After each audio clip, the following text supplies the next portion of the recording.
All right, welcome to episode 52 of Before the Battle. My name is Nick Baldwin of BloodyElbow.com, and as always, I'm joined by MMAsucker.com writer Wes Riddle. Wes, how's it going? Pretty good, man. Ready to talk about a card that I'm looking A forward regional to card. because it's MMA. Yeah, it's regional. I'm looking forward to it because it's a fight card, but it doesn't really have the best names. However, I'm still always looking forward to some MMA. Can't wait to talk some picks with you and ready to get started. Yes, Go Paolo of Sportsnet.ca supposed to be here. He's missing in action as per usual, so he may hop in a little bit when he's here. If he doesn't, you'll just get Wes and I, but that is all right. I hope, anyways, to you guys. But all I can say about this card, first off, is yikes. UFC Fight Night 101. Not the best card. The main event is just fantastic. One of the best middleweight fights right now that can be put together. Robert Whittaker versus Derek Brunson. Really, really intriguing fight between two sort of up-and-comers turned contenders recently. So I really, really love that fight. But the rest of the card is just blah. You have Khalil. We'll get to some of these fights or most of them anyways later. But you have Khalil Rountree and Tyson Pedro on the main card. Just not a whole lot of intriguing matchups and no really name value. So it's a little disappointing. It's really this card won't help the UFC's sort of time in Australia and their little venture out into the new markets in Australia and whatnot, because this is certainly not a great card, but we're going to talk about it anyways. We are going to skip a couple fights, including the first fight of the night, just because I don't care to talk about it. I apologize to Yao Zhikui and Jenna Loza, but we'll move right on to Marlon Vera, Ning Guanyu, second fight of the night on UFC Fight Pass. Early prelims kickoff at 6:30 p.m. Eastern, 3:30 p.m. Pacific. West, are you going with Chito Vera here or Ning Guanyu? So this fight was actually supposed to happen first at UFC 201 before Ganyu tested positive by USADA. He apparently had some kind of tainted meat. So for that reason, the fight was rescheduled for UFC on Fox 21. However, Ganyu had visa problems in that fight. So this is the third time that this fight has been scheduled. Chito Vera, he's a pretty popular name. A lot of people do like watching him fight. He was a veteran from tough Latin America. He does have 4 first-round finishes in his career, and also a lot of different submissions that are in his toolbox that he could use in this fight. Ning, on the other hand, he's a veteran from tough China, and he is a solid wrestler. But that's all I can really say about him. I don't think that he has a whole lot on the feet. I think that Chito Vera is the better striker and just a better fighter overall. I think that Ning could possibly wrestle the fight to a decision if he wanted to, but I think that Vera is going to be able to stand up if that happens. And I think that Vera is going to be able to possibly get a third-round submission in this fight or possibly a unanimous decision. But I have a third-round submission on UFC Pick'em for Vera. Yeah, I am going to go with Marlon Chito Vera here as well over Ning Guanyu. Guanyu just not very impressive. He's a thick wrestler. He's very strong for the bantamweight division. So could he take Vera down repeatedly and score a decision in that way? Possibly, but Marlon Vera, he didn't look fantastic in his last fight against Davey Grant, although he's had quite a while to train and get better. He's had 9 or 10 months since his last fight in February. And one key to this fight that I think could play a big part in Marlon's game overall and his improvements is he moved from Ecuador, training at a pretty local gym down there, not a whole lot of name value, maybe not the best coaches and training partners and things like that. He moved to Timoyama in Orange County, California. He moved his family up to California. He's training there full time now. And that is a major move for a guy like Marlon Vera. He's still only 23 years old. He has a family. That's a big career move. And we could see some effects from that. Just him overall being a better fighter, better striking, better ground game, even though he is known for his submissions already. And he is good off his back. That could be key because Guanyu, even if he gets Marlon Vera down on the ground here, he has to be very, very careful because he could get caught in a triangle choke. We saw Marlon Vera win his last UFC fight last year or so via triangle choke over Roman Salazar. So it's very possible for Vera. I think he's overall the better fighter, just in most aspects. Of course, the wrestling goes to Guan Yu, but in my opinion, that's about it. Vera has fought slightly the better competition. Not a huge difference there, but I still favor Marlon Vera here, and I think he gets a submission sometime, probably midway through the fight. I don't think it'll be quick, probably in the second round sometime. Next up, this is a very fun fight. Headlining the Fight Pass prelims, the feature fight on the early prelims, we got Dan the Hangman Hooker taking on Jason the Kid Knight. Who are you picking here? I think this is probably one of the most underrated fights on the card. I think this could definitely be a fight of the night contender. We'll talk about Hooker first. He's pretty well rounded. He actually became the first man to knock out Hatsu Hioki back when they fought, whenever that fight took place. And I think the only thing I can critique about Hooker's game is that he struggles a little bit with takedown defense, and he does tend to get hit a lot in his fights. And Jason Knight is definitely going to be that guy that could hit him a lot in the face. He loves to scrap.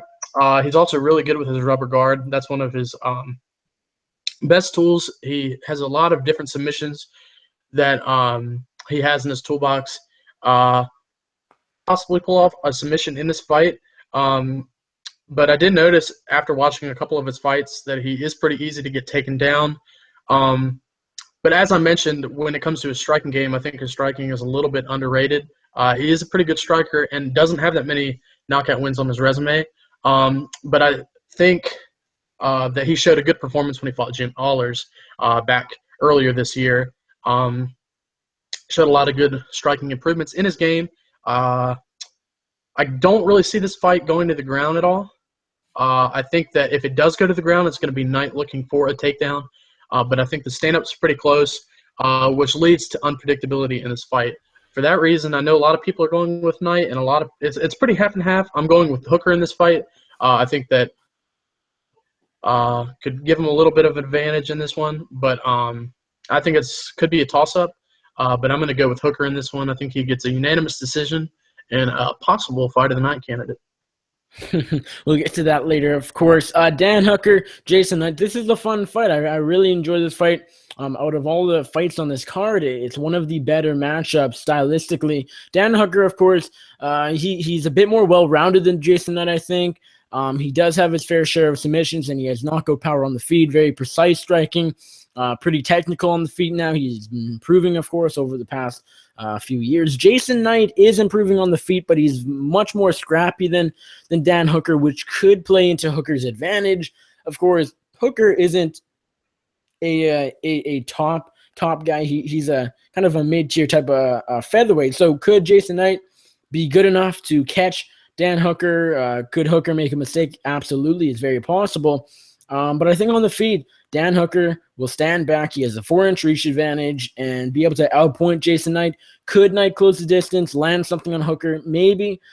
His best bet, though, in this fight is absolutely on the ground. He is by far the best on the ground. He's improving on the feet, but he's still a bit scrappy. He's still a bit wild. I like his game on the ground, as Wes mentioned. His rubber guard is kind of his key sort of move and position. And of course, he's very crafty on the ground. He has a lot of variety in his submission game and in the toolbox. So if Dan Hooker does get taken down, maybe it won't be a pretty sight for him. But I think as long as he stands back, use kicks, I think he'll be able to outpoint Jason Knight, who will be sort of I kind of think Knight could be a little lost in this fight.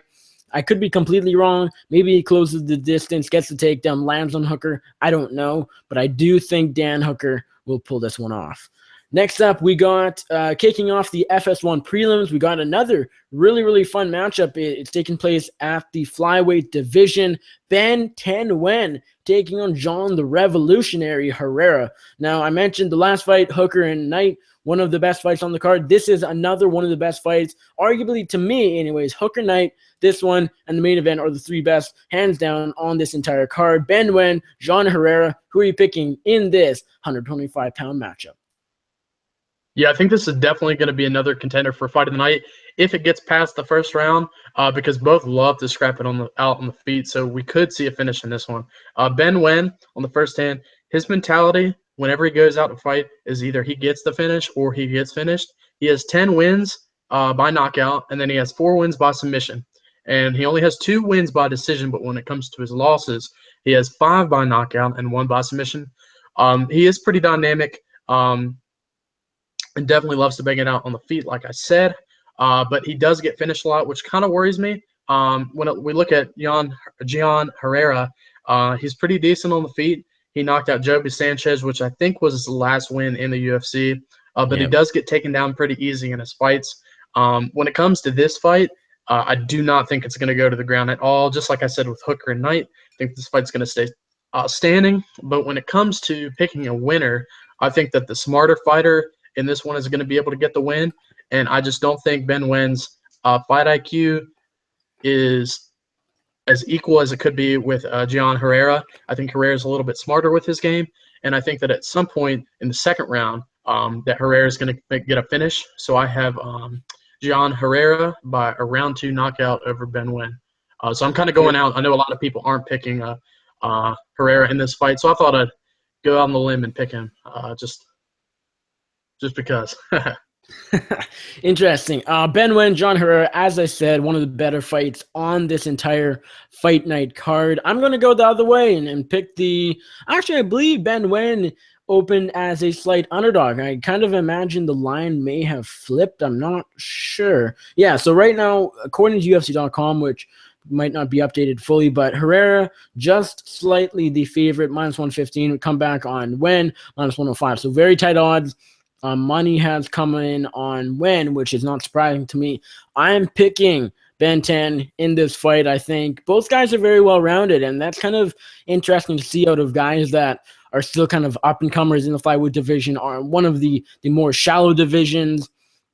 So it's nice to see guys that are coming up and that are good on the feet and also good on the ground, of course, when the majority of his wins have come by way of TKO knockout, and Herrera more of a submission guy, although both guys have been working on the other sides of MMA. When on the ground, he's been I believe the win over Benoit what's the name, Ryan Benoit I believe yep, that's Ryan who Benoit. won last fight. That was his Ryan Benoit. Yeah, one of his fights. Yeah, that was a TKO, I believe, on the ground, but when very dominant on the ground. So that's good to see. And Herrera coming off the loss to Ali Bagutinov. He actually looked all right in that fight, considering Bagutinov is the top contender. Before that, knocking out Joby Sanchez. That was a good performance, seeing a lot of great things from him on the feet.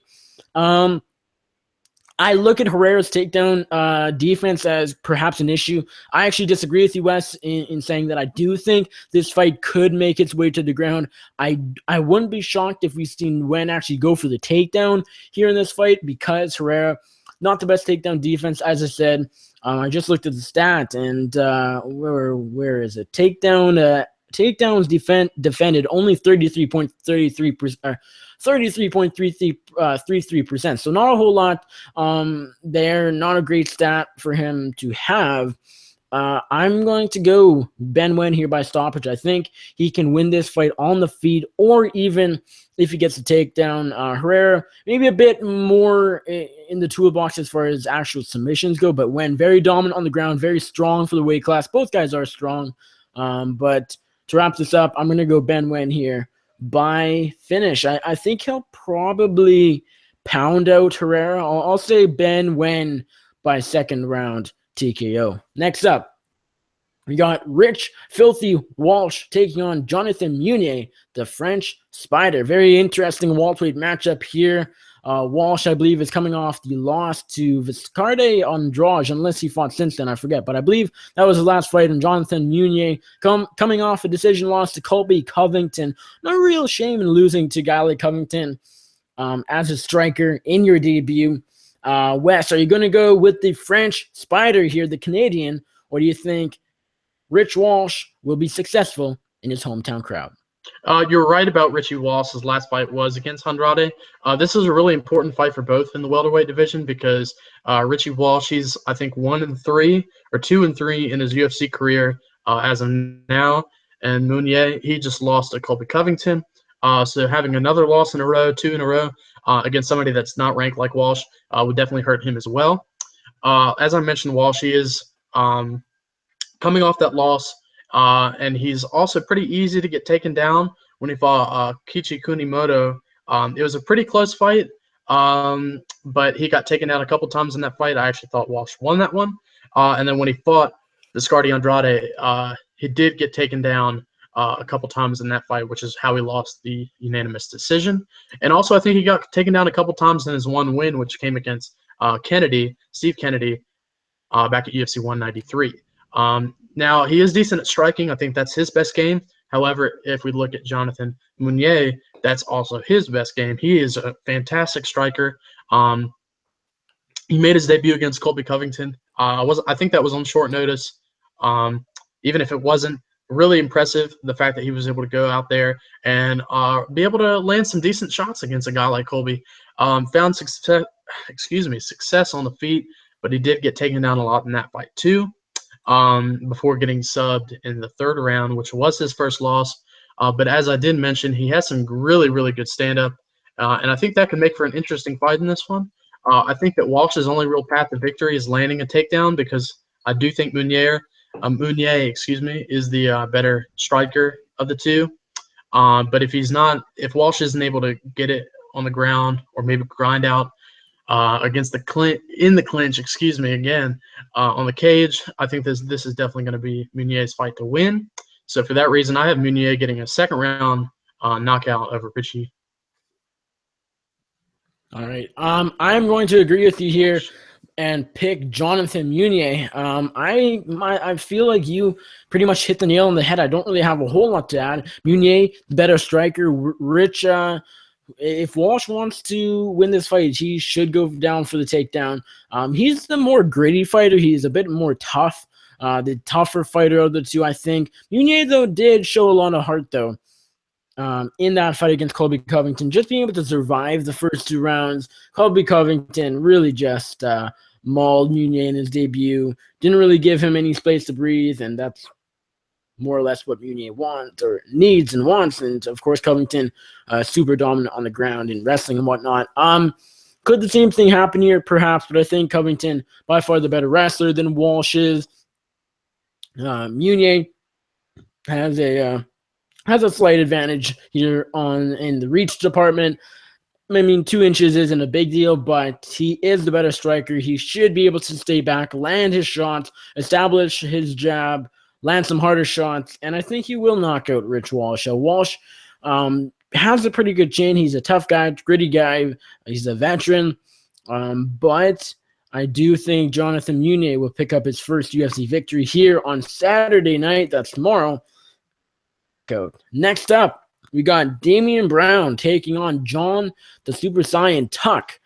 Pretty interesting lightweight matchup. Damian Brown coming off a knockout win over Cesar Arzamendia this past summer, and Tuck is coming off a close loss to Josh Emmett in May. Are you going to go with Damian Brown, the Australian, or do you think John Tuck pulled this one off? I like this fight. I think this could be a pretty fun one too.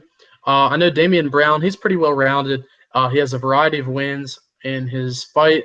2 fights ago when he made his UFC debut, he fought Alan Nugget-Patrick and took that fight on short notice.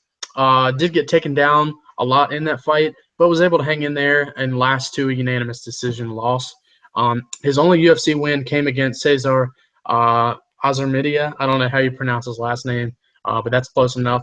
But I guess in that fight itself, if you look at Cesar, who he is as a fighter, he just doesn't really have that good of a chin to begin with. And I don't think Damian Brown has really been tested against too tough competition throughout his career. And just by saying that, he also does have 9 losses on his resume, which could be significant in this fight. John Tuck, he has a 3-2 UFC record. He's pretty well-rounded himself, and I think more well-rounded than Damian Brown. He has multiple first-round wins from earlier on in his career. He struggles getting the takedowns, but he does have pretty good submissions. I think that when it comes to this fight, overall looking at it, I think Tuck is just a better fighter, and pretty much wherever the fight takes place. for that reason. And also, I think Tux is more experienced. He's been in the UFC longer, has some pretty decent losses to decent names too. I think that this is going to be Tuck's fight to win. I think that he's going to be able to finish Damian Brown by submission in the second round. So I have, John Tuck getting a second round submission on UFC Pick'em. I'm going to go with John Tuck here as well. Fairly confident in this one. Damian Brown, yes, he is coming off the win over Cesar Arzamendia. But as you said, Wes, I mean, Cesar, not the best chin. And Damian Brown, not really known for his knockouts, and that's exactly what he got this past July. I believe that was at UFC 201, if I am correct there. John Tuck, as you said, just a more well-rounded fighter. I don't really have a whole lot to say about this one. Tuck, I think, a bit better on the feet, and a bit better on the ground. Damian Brown is pretty good with submissions, but I think Tuck can have his way on the ground with Brown as well. Brown, just not fantastic of a fighter. I mean, he's had quite a few losses on the regional circuit, and that's not really what you want in the UFC. If you lose 5 to 7 times on the regional circuit, are you really that fantastic? Maybe he's gotten so much better, and maybe he will pull off the upset. I don't see it happening. My only worry with John Tuck is that his last fight against Josh Emmett, he looked his game was a bit bizarre in that fight. He looked a lot different than he usually looks. He almost pulled the BJ Penn in that fight by standing up super straight, and that just really didn't lead to any success for him. Oh, Paolo's here. How's it going, Paolo? Got the drop on you guys, eh? The drop on you guys breaking down that fight. I can estimate it right. Going good, guys. I don't need to break that down anymore. You guys covered all the basics. I got John talking about one too. Very quickly, I forget what I was saying, but I believe. Oh, right, John Tuck. My only worry with John Tuck is if he stands up straight again, then I mean he didn't look good in the fight. So I'm wondering if the layoff affected him. Maybe it'll be fine now. I'm just maybe a bit worried about that. Maybe why I'm not super confident. So if he comes out looking a bit flat, then Damian Brown could pull this one off. But I think he'll be back to normal. I think the layoff kind of just got to him in that one. And I think he'll take home the victory here. Next up, we got Daniel Kelly and Chris Camozzi. If you're thinking of what a classic middleweight matchup should look like, you picture Daniel Kelly and Chris Camozzi going at it for 3 rounds. This is a very interesting, very bizarre, very fun middleweight matchup. I'll start with you, Paolo. Are you going to go with the American here or the Australian? Old man strength, Dan Kelly. Well, the funny thing about Daniel Kelly is that this guy's kind of weird, especially from a betting perspective. I think he's won every fight he's on as an underdog or close to it. But we know that he's a tough out, man. I think he rarely loses in Australia. I think his only loss was when Smiling Sam knocked him out, and that was when Smiling Sam was on his knockout streak there. But with Camozzi, I think he's one of the tougher guys he's fought. Now we see minus 260, the toughest guy he's fought. Who knows, man? At that time, I thought that was going to be Cara de Zapato, who everyone thought was going to roll him over and smash him. And what does he do? He turns the tables on him and smashes him. But that's because Cara de Zapato was a grappler, man. Camozzi's a striker. So I think he's going to be able to stuff Kelly's takedowns, which hasn't really been there all the time, and probably win 2 out of 3 rounds. So I got Camozzi here by decision. And Wes, what do you think? Are you going to go with the favorite here, Chris Camozzi? I haven't checked the lines, but I imagine he's about a 2.5 to 1 favorite. Let's see here. Yeah, minus 265, pretty close there. Come back on Kelly plus 225. Wes, are you going to go with Daniel Kelly here, or will Chris Camozzi get back into the winning column? This is definitely going to be a fun middleweight fight. I think that Camozzi, he's definitely more successful with his striking. When I looked at one of the statistics, he only has a 63 takedown defense, though, 63% that is. So he does get taken down occasionally in his fights, and Kelly is definitely going to be a fighter that could get it to the ground, knowing that he is a judo specialist. And I think just looking at it, Kelly has a pretty similar style almost to Leites, just different grappling versus judo. But I think that they're both kind of similar in what they do. So Camozzi, hopefully he's been working on that, trying to avoid takedowns, especially coming off that loss to Leites in his last one. Kelly, as I mentioned, he's fantastic with his judo, and he hardly ever gets taken down by his opponents, and Camozzi's definitely not going to be the guy that can take him down. Kelly's on that 2-fight win streak. He beat Steve Montgomery in a decision that I wasn't really too excited about. Was able to grind it out, unanimous decision in that one. And then his last fight, it wasn't really too impressive, or by at least what I thought. He was able to get that comeback win over ACJ, but he struggled early on. He was barely able to escape those submissions, and he ended up fatiguing, and that's when Kelly was able to take over the fight. I think the Camozzi, he has the edge on the feet. If the fight gets in the clinch early and Kelly's able to get a takedown, I think that might play into his favor, but I don't think that Camozzi is going to let that happen. I think Camozzi is going to stuff whatever takedowns Kelly has, and that he's going to be able to outpoint the Australian and get a unanimous decision. So I have Daniel Kelly in this one. Camozzi in this one. This is a very close matchup, and Dan Kelly continues to surprise. He walks in there as the favorite and loses. It's a surprise. He walks in there as major underdog, and he wins. Other than, I guess, the Sam Alvey fight and probably a few others. I mean, this is a really close one, and neither guy is fantastic.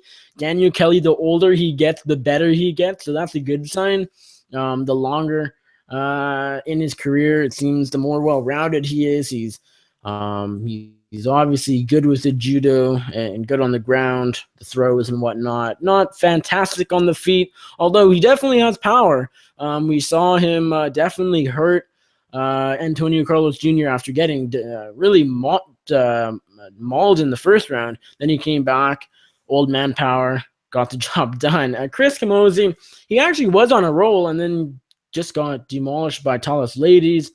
I've never been that high on Camozzi, never been super high on Kelly either. This is an interesting one. I think I'm going to go with the underdog. I'm going to go Daniel Kelly. I think he'll pull this one off. Daniel Kelly will get the takedowns, be able to grind this one out. Might have, I think Camozzi better on the feet, but I mean, Kelly can stand with him, and I don't think Camozzi would knock him out. I just don't think Camozzi's power is there. And Kelly, despite his age, he's a tough guy. So I think Daniel Kelly will be able to get this fight where he wants it, and give me Daniel Kelly here by unanimous decision. Next up, kicking off the 6-fight FS1 main card, we got Seo Hee Ham taking on Daniel Dynamite Taylor. Wes, I'll start with you. Are you going to go with the South Korean here or the American? Man, this is an important fight for both. Pretty excited to see Hamderley back in the octagon as usual. One of the most entertaining, I think, strawweights there is in the UFC. She loves to stand and bang, but she has in the past struggled with taller fighters. However, this fight coming against Daniel Taylor, Taylor is actually the smaller fighter. She's only 5 foot, which I think could play a big factor in this one. Taylor's only real thing that I actually missed her fight when she fought Marina Moroz, which I'm very thankful for. But Taylor, she has a lot of power in her fists, but she just doesn't have a lot of output. So I feel like that's what's going to hurt her in this fight. I think Hamderley is just more well-rounded. She's a really good striker. I think that Taylor can maybe land a punch in there or two, but I just don't see it happening. And I don't think that there is going to be a threat with takedowns. I don't think Taylor has any takedowns to really throw against Hamderley. So for that reason, I have Hamderley getting a unanimous decision in this fight. I think she's going to walk in dancing with a smiling face and then walk out doing her dance, the same dance. This is happy. Paolo, are you going to go with the favorite here, Seo Hee Ham, or do you think Daniel Taylor will pull this one off? No, Seo Hee Ham's going to get this done. I'm thinking that the price on her is a little bit low right now, and probably the main reason of that is because I don't think she's going to be able to finish Daniel Taylor, and I think if Taylor doesn't do what she did to Marina Moroz, which is basically not do anything and basically try to be a bit more aggressive and not be afraid of that reach disadvantage, then she can probably, be the more active fighter and probably sway the judges even if she's hitting air. But Seo Hee Ham is a pretty active fighter herself. They don't call her Hamderley for nothing. So regardless of how the fight turns out, I think Ham's going to get a decision. It's just that because it's going to be a decision, it's kind of hard to bet because sometimes how these women's MMA fights, they can be swing fights, and we all think Ham won, then it's like split decision for Daniel Taylor. It's like BS decision, but nobody really cares too much about it, so we all forget about it. But yeah, I got Hamderley here winning by split decision. Yeah, I'm going to go Seohee Ham here as well. I mean, I think Daniel Taylor is quite small for the division. Seohee Ham by far the better striker. Yes, Taylor has power, but this is a simple fight. If Taylor lands, she could KO Seohee Ham. But if Ham stands back, uses her striking well, I think she'll probably just be able to outpoint Dynamite for the win. There is a reason Daniel Taylor's nickname is Dynamite, because she does have Dynamite in her hands for the strawweight division, but she doesn't land it. She more often she doesn't land it compared to when she does land it. So, I mean, if she lands it, she'll probably get the win. If she doesn't, it's probably Ham's fight to lose here. I think Seohee Ham will get the job done. Stand back, straight. Strike, pot shot, do whatever she has to do on the feet, and she'll get the job done. Next up, we got Alexander Volkanovski. Volkanovski taking on Yusuke Kasuya. Paolo, which fighter are you gonna go with? The Japanese fighter or the Australian?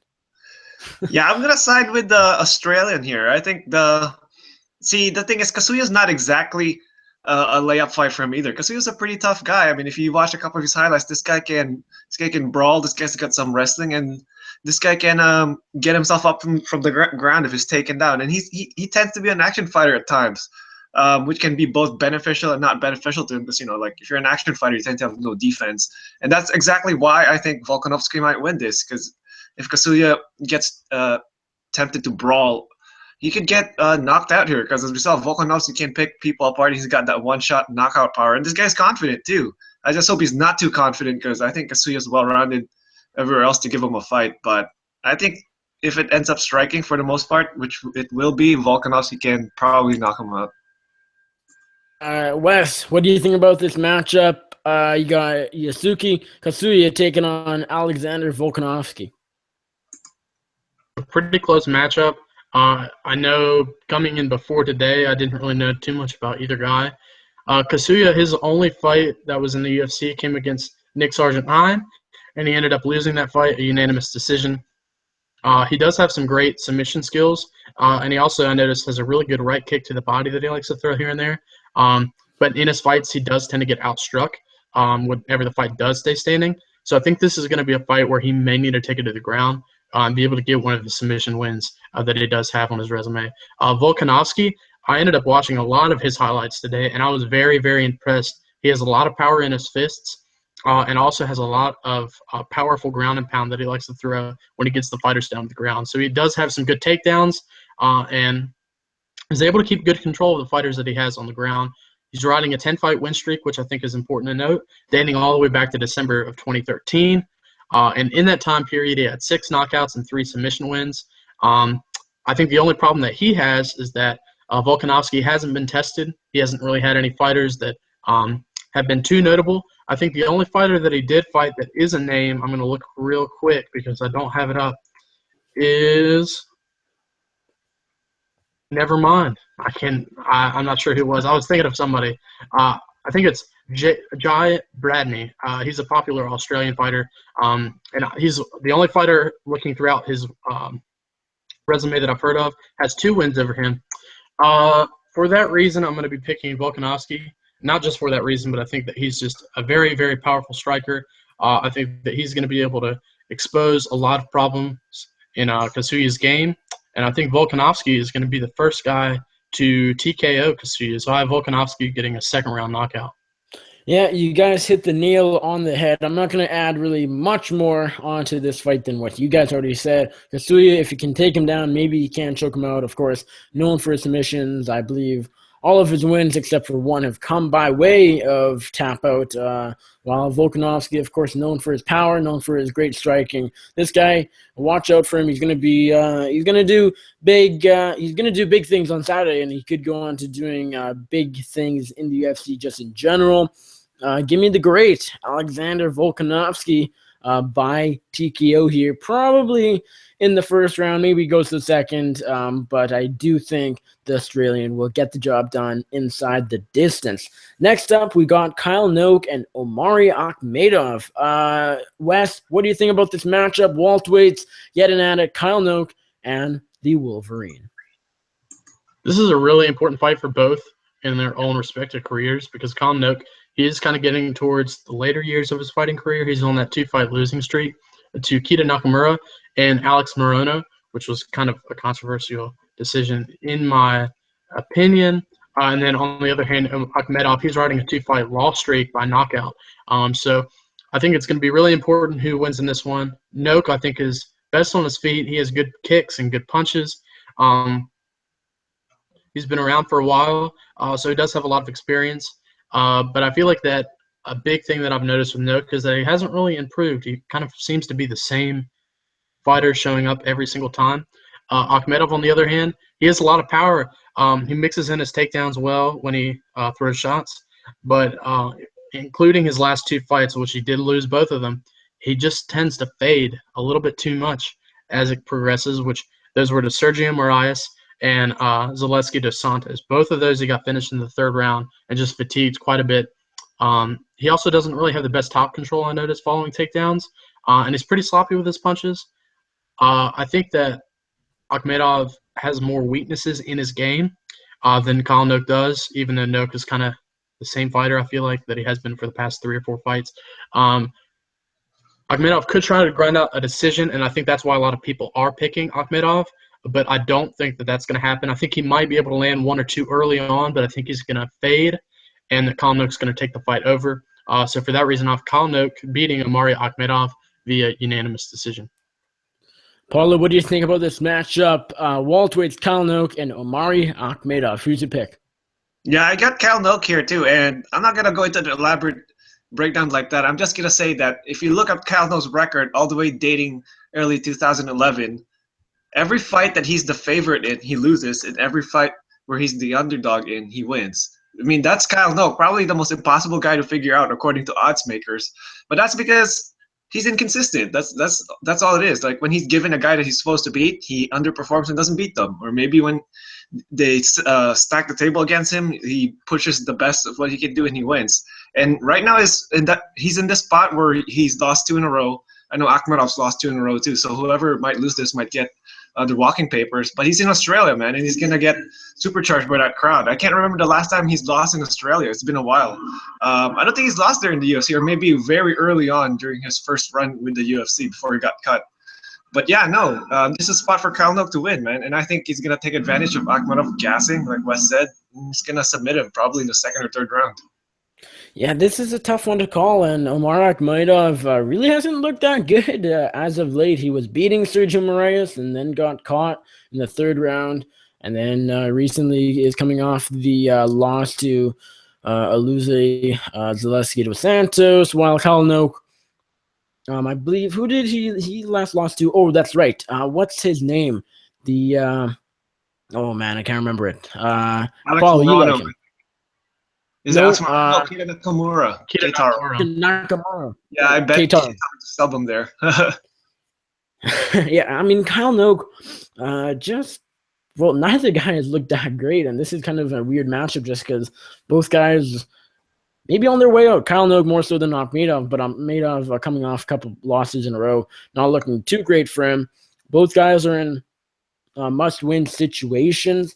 I'm going to go with Omari Akhmedov here. I'm not really sure why. I just think he has a bit left more in the gas tank. He's a bit younger than Kyle Noke, and Kyle Noke Omari is just going to be the fresher guy. He's a bit more well-rounded, I think. Kyle Noke does have good striking, knockout power, and all-right submissions, but I think Akhmedov with his wrestling might be able to take Kyle Noke down, might be able to compete with him on the feet. Although, interestingly, though, Kyle Noke does have a fairly significant reach advantage, so he could stand back, throw kicks, throw punches, and maybe even catch Omari, like Akhmedov has been caught in his last couple of fights. We will see, but I do think Akhmedov closes the distance, gets the takedowns, and will probably grind out a decision, although I keep saying that. going against Kyle Noak, and he ends up getting finished. So we will see how that one plays out.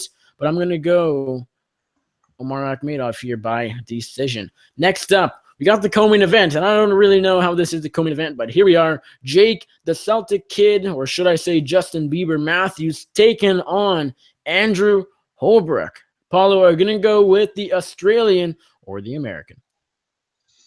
I'm going to go with the Australian here. And once again, this looks like another one of those layup fights for Jake Matthews. I mean, it seems like been forever since Jake Matthews has been fighting guys who are prelim fighters, like not necessarily guys who could really test them and maybe what's it called, push him to the new level. It's because every time he gets to that level, he loses, like in that Kevin Lee fight. And I forgot the last fight he lost.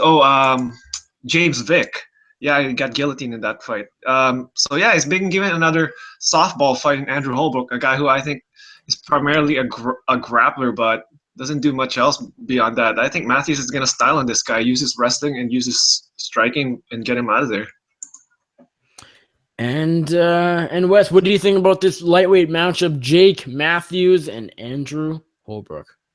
I really like this fight. I think it's a pretty underrated fight as well, and a really important fight for both since they are pretty young in their fight careers.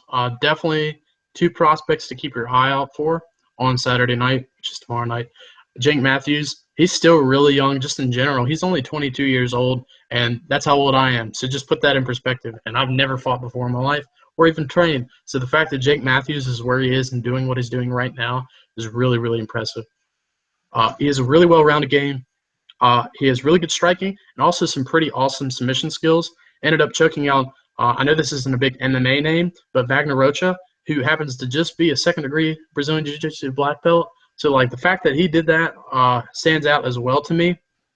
The only two losses that Matthews had were getting choked out by James Vick, by that guillotine. I think he was actually a big favorite in that one. And Kevin Lee, he ended up getting taken down and just ground and pound. And I think he also lost by a TKO in the first round on that one. So Matthews still has some time to progress. Holbrook, on the other hand, he rode a big win streak when he came into the UFC. But his time in the UFC, I feel like, hasn't been the best. He had that really controversial win over Ramsey Ninjam, where he was taken down repetitively in that fight. And then he did get the decision win in that one, but I think it was pretty controversial. That's actually a fight I missed. Yes, I most scored it for Ninjam. Okay. And then in his last fight, it only lasted 30 seconds because he threw some kind of kick. Joaquim Silva is who he fought, and he caught the kick. He ended up falling down, and then Silva landed a huge right hand that just dropped him, and then he got knocked out in just like 30 seconds. So, and then Holbrook is also really good with his submissions. He has just a bunch of different ways that he can finish the fight, especially back when he was on that big win streak when he was undefeated. I think that the ground games, just looking at the fight overall, are about even. But I think that Matthews on the feet is definitely the better fighter. I think that he's going to be able to outpoint Holbrook and possibly get a stoppage late. But I actually have Matthews getting a unanimous decision. I don't think that he'll get a finish, but I think that it'll be a pretty good fight. But I think that Jake Matthews is going to get the win here over Andrew Holbrook. Yeah, I mean, I think this is going to be a pretty clear-cut victory for Jake Matthews. Definitely not impressive in his last fight, but I think losing to Kevin Lee, Kevin Lee, he's starting to turn into the guy we all expected, kind of that up-and-coming type of guy, could be in the top 15 relatively soon. Jake Matthews did lose to him in devastating fashion, but Andrew Holbrook, he got absolutely starched by Joaquim Silva recently.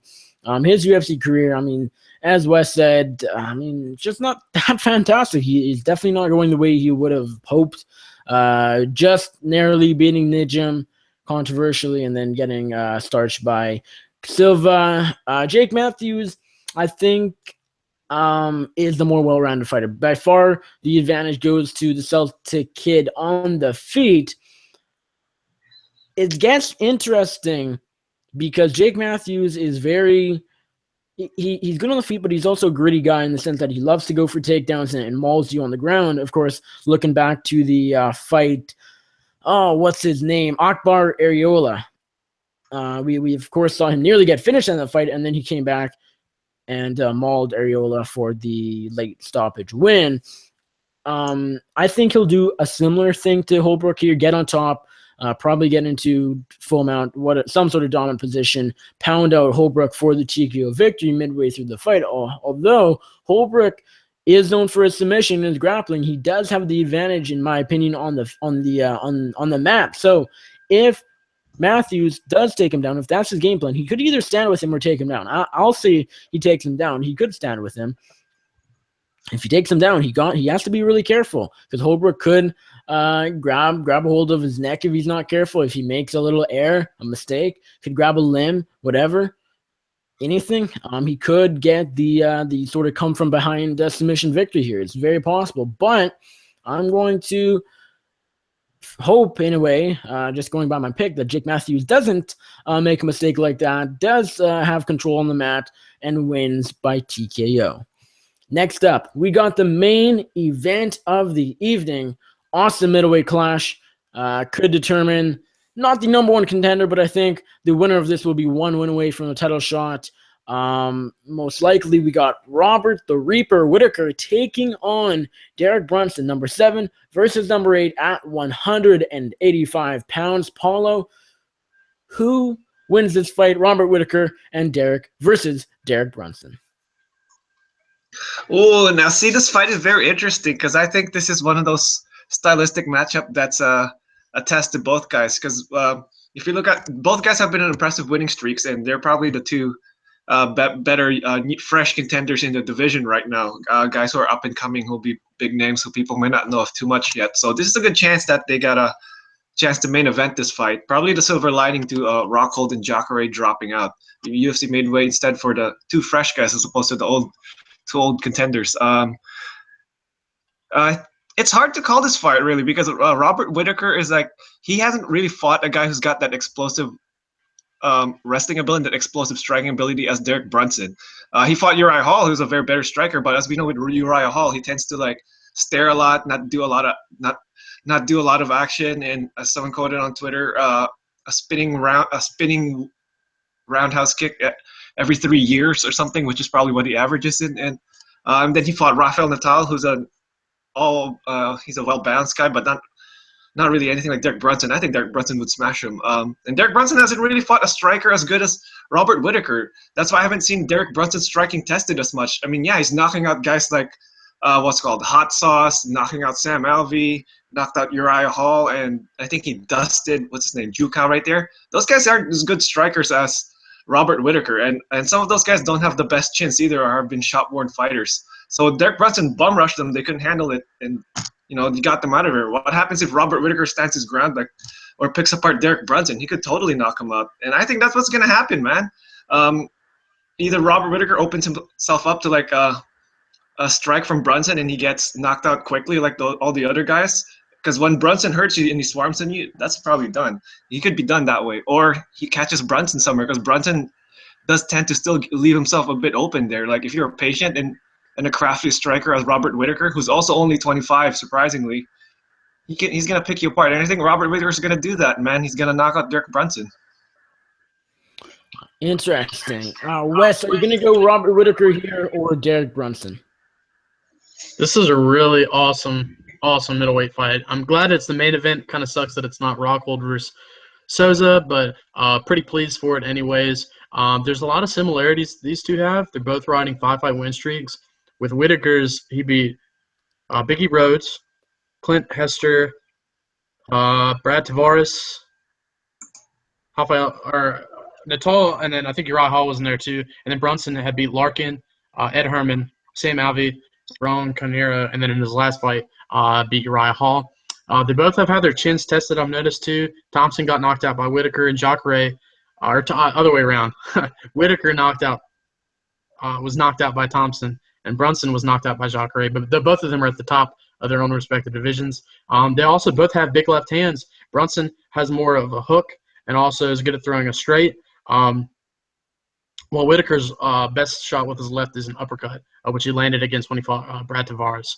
The only differences I saw was that Brunson, he's going to have a 4-inch reach advantage in this fight. He has 77 inches for his reach, while Whittaker has 73, which could play a factor, especially when it comes to the clinch, if we do see that happen.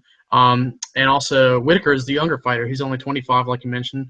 And Brunson, I think he's 32 or 33. So Whittaker, I think he's going to have the speed advantage, and I think Brunson's going to have the power advantage. I think Whittaker is going to be able to put together better combinations like he's done in his past fights. He also has the home crowd advantage in this one. And I think it's important to note, too, when it comes to Brunson, he is a fantastic wrestler. He was a 3-time Division II All-American wrestler. And he has 100% takedown defense. Whittaker's not going to shoot for takedowns. But Brunson is probably going to shoot for a takedown at some point in this fight. But Whittaker has a 93% takedown defense rate, which I think is pretty important, too. Man, this is a tough fight to call. I think that Whittaker is, like I mentioned, he's not going to take Brunson down. I think Brunson could take down Whittaker and maybe score more takedowns as the fight progresses, but they both fatigue, and I think Brunson fatigues a little bit more. I think it's going to be really dependent on that first round. I'm going to lean towards Derek Brunson in this one. I think that Brunson's going to be able to get a finish in either the first or second round. On Pick'em, I have Brunson by round 1 TKO. I think that he might be able to land a huge power shot on the feet and drop Whittaker and then land some ground and pound for a finish, or Brunson can maybe take the fight down to the ground and in the first round and TKO with a finish like he did against Jucal. But if the fight goes past like 2 rounds, I think that Whittaker could definitely take the fight over and possibly get a late finish or in the 3rd round. And then definitely either the 4th or 5th, but win a decision. I have Brunson in this one, but it's a really close fight, and I'm interested to see what you have, Nick. Yeah, this is a tough one to call. I've been high on both guys for a long time. More so Brunson for longer. Whittaker, I think that kind of started the hype on Whittaker. Kind of started when he knocked out Brad Tavares as the underdog. That looking back, of course, it's like holy crap, how was Whittaker the underdog? But of course, everybody has to get to crack into the ranking somehow. That is how he did. Derek Brunson, I agree with Wes by saying that Brunson has the power advantage. Whittaker has the speed advantage. He puts together combinations a bit more than Brunson. Brunson more so lands one shot, and more often than not, it will knock someone out. So is that a huge issue? It could be. If Whittaker is able to use his movement and avoid that one shot, Brunson could just be throwing a right hand in the left-handed air and not really being able to follow up with any combinations. We could see that happen. Or he could land on Whittaker. Whittaker can land on Brunson too. Both guys are fairly sturdy, so it's interesting because both guys have fairly good chins, but both guys are knockout artists. So either their train and knockouts are going to end, although Whittaker is coming off a decision, but he is, of course, lots of power in his hands. So it's either going to be the knockout artists don't get the knockout, or one of their chins doesn't hold up like it usually does. So it's going to be interesting to see how that one plays out. Brunson, I didn't realize this until Wes said it a minute ago, but he does have the 4-inch reach advantage, and I think that could be maybe not key, but I think that it could play into this fight. Brunson, of course, likes to close the distance, but if he wants to stand back a little bit, he has that option. I think Whittaker will be the one closing the distance. Brunson has more tools to more ways to win. It's very even on the feet. Both guys are very good strikers, and both guys have power in both hands. But Brunson has the wrestling. That is something Whittaker doesn't really have. Whittaker, of course, has great takedown defense, although Brunson, I still do think he could take down Whittaker if he so chooses. Say he gets hit. Say he's not finding success on the feet. Say he's punching air. He can take it to the ground, where he'll probably be able to get him down to the ground and probably get on top and probably grind out a win. If that happens, the cardio is a bit of an issue. He can go 3 rounds, but we've never seen him go 5 rounds. We've never seen Whittaker go 5 rounds. So if this ends up in the championship rounds, it will be interesting to see how both guys look. But I don't think Brunson will have to use his wrestling. I think that's kind of a plan B. But I think what he will do is go out there, looking to trade with Whittaker. Not always the smartest option for most guys, but I think it'll play out in Brunson's favor. I think it'll cause him to find success. I think Brunson's going to get the job done here and pick up his biggest win of his career. Give me Derek Brunson, my first-round knocker. We don't see Robert Whittaker get knocked out too often, very, very little, actually, but I do think we will see that happen tomorrow night in Melbourne, Australia. Give me Derek Brunson by first-round knockout. Now, let's move on to who we think are going to be Fight Night winners and the 2 Performance of the Night winners. Wes, I will let you go first. Give me your Fight of the Night, or what do you think will be anyways, and then your performances. All right, Fight of the Night, I have Dan Hooker versus Jason Knight. Like I said, I think that's the most underrated fight on the card. I think that everybody that has Fight Pass should definitely take advantage of watching that fight. Definitely going to be a stand and bang kind of fight, and somebody might get finished, but if they don't, it's going to be an awesome 3-round fight. Performance of the Nights, I'm going to pick the people that I have winning. I think that Brunson's going to knock out Robert Whittaker and get a performance in that one. If it happens early, if it happens later, maybe not so much, depending on what it is. And also, I think Jonathan Meunier gets a knockout win over Dan Kelly against the because Dan Kelly is, I guess, from Australia. So I think that's going to be or not Dan Kelly. Who is it? Who is he fighting? Richard Walsh. Richie Walsh, of course. Dan Kelly's fighting Kamosi. I think Meunier is going to knock out Richie Walsh in that fight and get a performance in that one too. So those are my 2 picks in Fight of the Night. Do you have a Fight of the Night prediction? And give me your 2 performances as well. Yeah, I was going to pick the Knight versus Hooker fight, but, Wes already took that, so I got to pick something else. I guess I'm going to go with one of the flyweight fights. Let's go with let's just go with Jinan Lausa versus Xiao Jukui, because I think this fight's going to be really good. But I know it's never going to win Fight of the Night, because how often did the first fight of the card win Fight of the Night? How often they never win Dong Hyun Kim Fight of the Night? Yeah, exactly. Yes, there's like 10 people watching them, so it's not gonna be Fight of the Night. But if I had to give the award, I think it's gonna go down to this 2. I think they're just gonna throw in there and throw some bows, man. It might not be the most high level stuff, but it's gonna be entertaining because these guys are gonna go back and forth. And Performance of the Night bonuses, I'm gonna give one to Robert Whittaker for knocking out Brunson. And let's go with Jake Matthews, the Aussie kid, to finish Holbrook, and he gets the other one. Very interesting. My Fight of the Night is also Hooker and Knight. I'm not going to be as creative as Paolo and go with something else just because Wes did. My pick for Fight of the Night is also Dan Hooker and Jason Knight, because we all 3 picked it initially when Paolo changed. I think this will be a very fun fight. I'd be surprised if we then see you a quick grind it finish. for 3 rounds. Thinks it. Now it is going to be a very, very boring and a sleeper. It is what it is, though. So that's my Fight of the Night. Now, performances, 1 absolutely goes to Derek Brunson. And the other, maybe Volkanovski. I wouldn't be surprised if he gets a pretty good finish over Kazuya. I think Matthews will get the win via stoppage, but I think it'll be a bit more grindy on the mat. UFC doesn't necessarily like that. I think Volkanov will get the job done a bit more impressively. Let's just see here. Kelly, probably by decision. Meunier has a good chance of getting one. Ben 10 and Wen as well. But I'm going to go Brunson and Volkanovski, and then Hooker and Knight for my post-fight bonuses. Let's move on to our DraftKings team. Paulo, do you have a team ready to go? Yeah, as a matter of fact, I do. I was making that while we were talking. Hold on, let me get to it.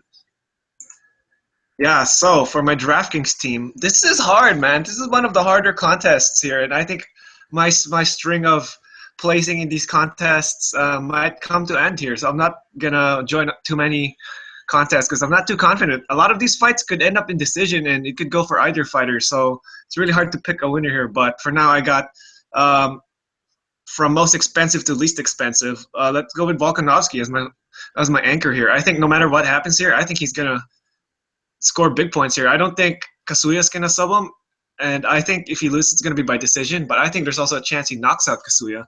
So he's in there because he's got a high ceiling and a pretty high floor. And the next is John Tuck. Same thing with John Tuck. I don't think he's going to get dusted. I don't think he's going to get finished in there. I think the worst that could happen is he loses by decision, but he has the better chance of finishing, in my opinion. I think he could get a sub because he's pretty slick on the ground. So he's up there. Second would be Hamderlei Silva. Again, another fight where it's a pretty high floor. I don't see her getting knocked out. I know Nick, you keep saying that, Dynamite Daniel Taylor, she has that big killer hand. She has a big killer hand. But Seal Ham's a kickboxer. This girl has been punched in the face a lot harder than that. And I think she's going to be able to take it and win or lose by decision. She's going to be throwing a lot of... And that's why I picked him by fairly clear decision.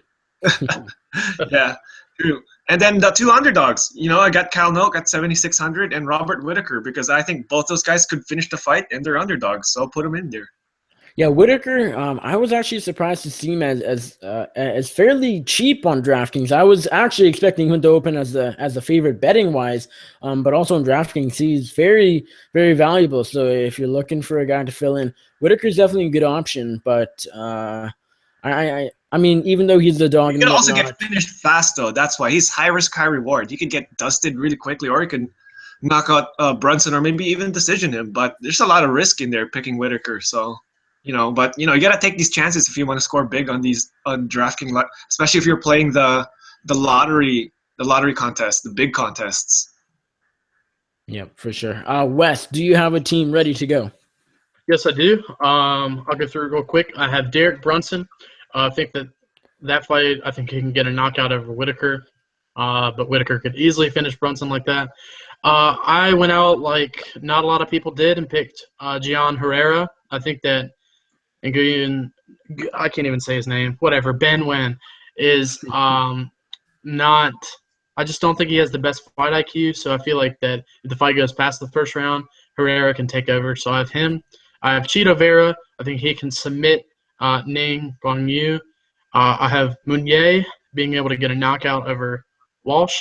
And then the two fights that we didn't talk about, I have Khalil Roundtree. I think that he's going to be able to knock out the guy he's fighting. Tyson Pedro. Yeah, Pedro's a stud, man. Like, he could totally grind out Khalil, but okay. Okay, I took a risk on Khalil. I knew nothing about that fight. I didn't even notice. The only reason I did this is because I put him on my DraftKings pick before the video started. And then the other fight was I have Janelle Lawsa, and that's because I ran out of money. So I just put him on there real quick. I mean, Loza, he could do well. We didn't talk about this fight right off the hop, but I mean, Zuki, he's fighting a 2-4 fighter. And 1-4 according to other places. So, I mean, the warrior, the conqueror, Yao Jukui. I mean, Loza should get the job done, even though I don't know anything about him. I literally, in a Facebook group I'm in, break down the fights. I'm like, okay, I'm picking Loza because he's fighting a 2-4 fighter. That's all I need to say.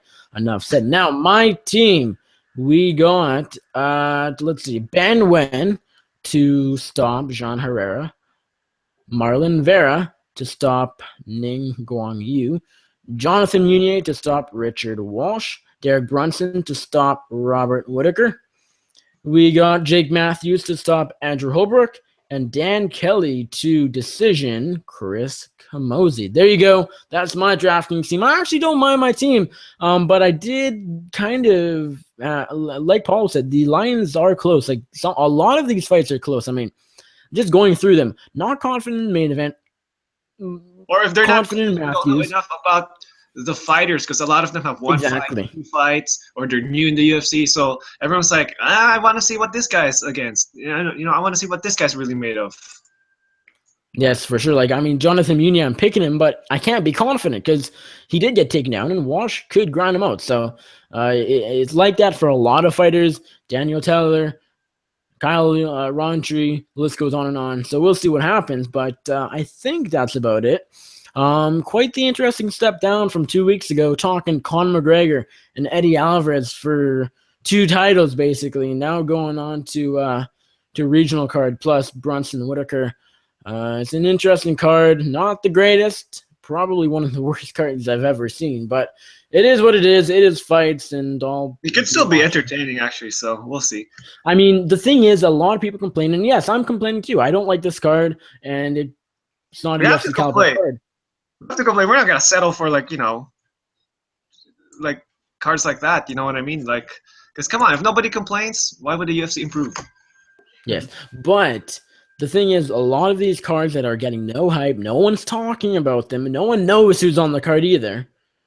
A lot of these fighters are no-name fighters. They end up being some of the best cards. So a lot of these bigger name cards end up being lackluster. 205 not the case, but we could see some good fights on Saturday. So I will be watching, but viewership probably not going to be too high, and it is what it is. Well, that is episode.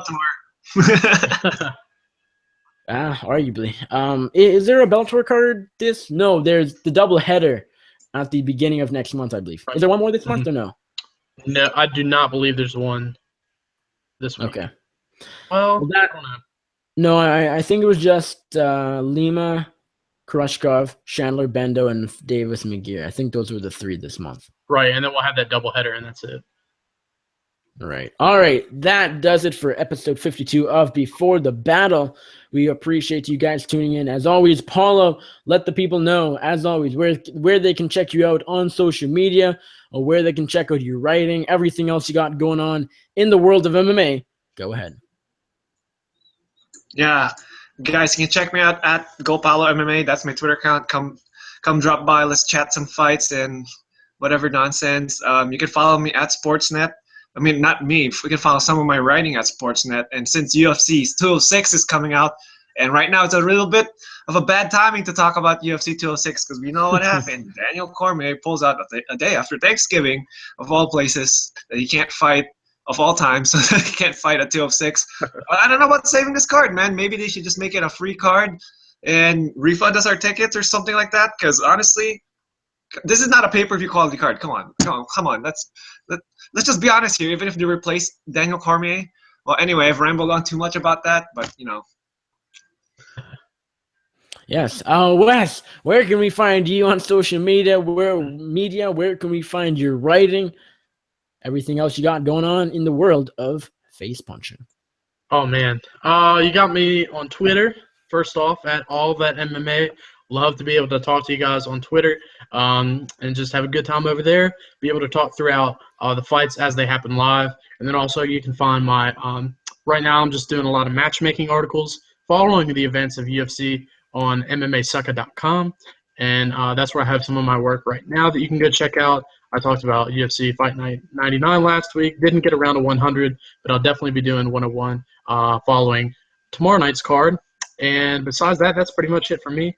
Those are my only 2 real things that I do too much, but feel free to go check it out. Really appreciate you giving me a follow on Twitter too. Awesome. As for me, as always, you can check me out on the Twitter at NickUFC. Hit me up, follow me, tweet me, do anything. Tweet me about MMA. Don't know a whole lot else, so it is what it is. You can check out my writing over at bloodyelbow.com. Always posting articles over there. Awesome website, of course. My podcast also on Bloody Elbow, the MMA Circus. I host it each and every week with Andrew, the Clown Kid Lawrence. This past weekend, episode 86, unless I'm wrong, and I don't think I am. 86, I believe it was. We had 3 guests: Bellator MMA bantamweight contender Darian Caldwell, middleweight veteran, UFC veteran, was supposed to fight 2 days ago, actually. He was supposed to fight Mike Biggie Rhodes for the Victory FC title.